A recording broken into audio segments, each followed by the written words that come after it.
ស្ដីអតិជនជាងដៃទាំងអស់បាទឥឡូវយើងមានឈុត promotion ថ្មីមែនតើបងប្អូនបាទគឺឈុត professional អាជីពតែម្ដងបាទឈុតនេះបាទគឺឈុតនេះគឺតម្លៃពី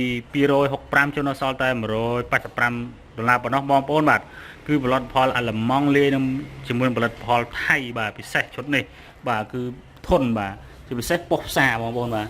ប៉ុស្តិ៍ផ្សារនេះម៉ាក PECOL បាទគឺជាផលិតផលរបស់ប្រទេសអាល្លឺម៉ង់បាទមានកម្លាំងវា150A បាទ150អំពែពេញលក្ខណៈ professional អាជីពប្រើបងប្អូនណាអានេះផ្សារធូបរហូតបាន4លីបាទគឺងាយស្រួលបាទពណ៌ខ្មៅលីតក្រូចនេះបាទគឺអាជីពមកពីអាល្លឺម៉ង់តែម្ដងបាទនេះសម្ភារៈវាមក complete មួយ set បាទអានេះគឺងាយស្រួលប្រើប្រាស់បាទងាយស្រួលទុកដាក់កាន់ហើយនឹងកម្លាំងវាខ្លាំងយើងផ្សារធូបបានរហូតដល់4លីគឺផុយតែម្ដងបាទដោយសារវាផលិតផល zin បាទគឺរៀងទូចមែនប៉ុន្តែស៊ីនបាទ150អំពែស៊ីនអញ្ចឹងគឺផ្សារធូបបានរហូតដល់4លីបាទឈុតនេះបាទស្មើនឹងគីឡូនៅលើទីផ្សារ 400A បាទគឺបាទនេះធំជាងផងបងប្អូនបាទគឺគេ 400A នៅលើទីផ្សារធូបបាន3លី2បាទនេះ150អំពែពេញវាផ្សាររហូតបាន4លីបាទហើយផលិតផលទី2គឺម៉ាក Hikura បាទផលិតផលប្រទេសថៃ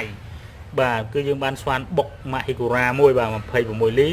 កម្លាំងវាប្រភេទ810វ៉ាត់បាទហើយផ្លែសម្ភារៈវាមួយសេតនេះបាទហើយទី3នេះគឺ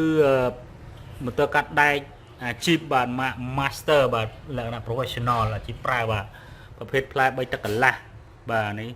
បាទផលិតផលសិនល្អលើកនេះបាទគឺម៉ាក Master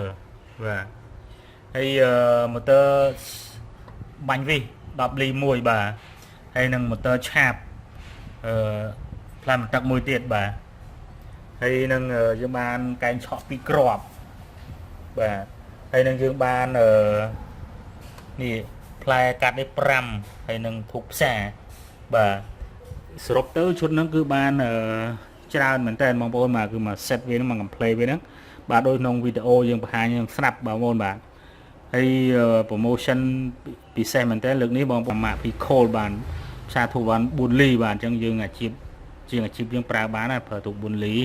បាទអញ្ចឹង2លីកន្លះ3លី2និង4លីបាទយើងប្រើបានបាទនេះធូបយើងមានឲ្យធូបនេះធូបប្រភេទ2លីកន្លះជាធូបប្រើលក្ខណៈទូទៅបាទបើយើងជាងអាជីពប្រើដៃក្រាស់យើងអាចប្រើដល់4លីបានដោយសារប៉ុស្តិ៍ផ្សារយើងរត់បាន4លី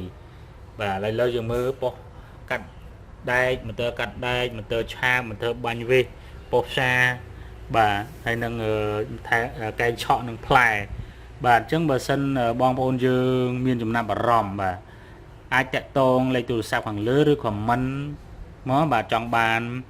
ឈុត185ប៉ុស្តិ៍ផ្សារ4លីបាទ PECOL បាទបញ្ជាក់អញ្ចឹងផងបងប្អូនបាទអញ្ចឹងឈុតនេះគឺ185ពិសេសបាទនេះលក្ខណៈពិសេស promotion មានតែសម្រាប់10ឈុតទេសម្រាប់ promotion ឈុតនេះបាទដែលមានបានប៉ុស្តិ៍ផ្សាររហូតបានធូប4លីអញ្ចឹងបាទមានតែវគ្គនេះទេបាទដែលមានបាទនឹងសូមអរគុណ